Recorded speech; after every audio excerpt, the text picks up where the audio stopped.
Hi! Welcome back to our channel. At namiss ko nga magluto kaya mag-eksperimento na naman tayo ngayon. May saging ako ditong prinito.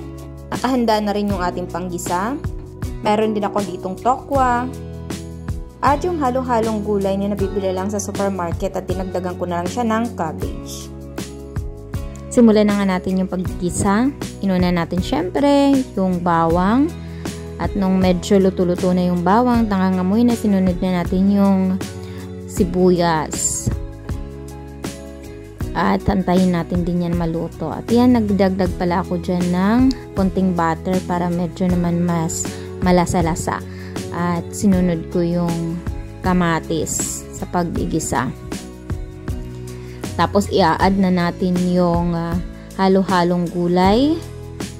Meron pala yan green peas, carrots, at saka mais. Tapos dinagdagan nga natin ng cabbage. Yan, antayin lang natin siya maluto. Actually, tinakpan natin muna yan siya hanggang sa maluto. Nung maluto na nga yung ating gulay, sinunod ko naman lutuin yung tokwa. Naggisa lang ako ng bawang dyan at saka oyster sauce. Tapos, ayan na, luto na yung ating tokwa. At ito na rin yung ating lutong gulay na hinalo-halo kanina.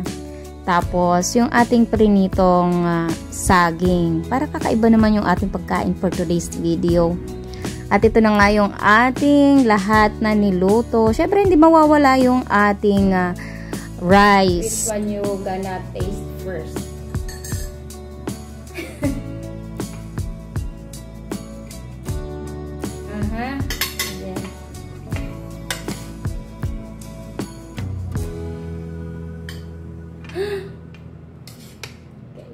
Taste now. You need the scissor. Slice.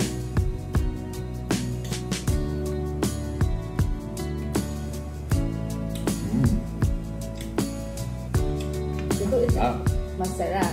And then At yun nga guys, sabi nga ni Habi masarap nga daw. So, thank you for watching. Perfect. Thumbs up. Okay, kakain na kami guys.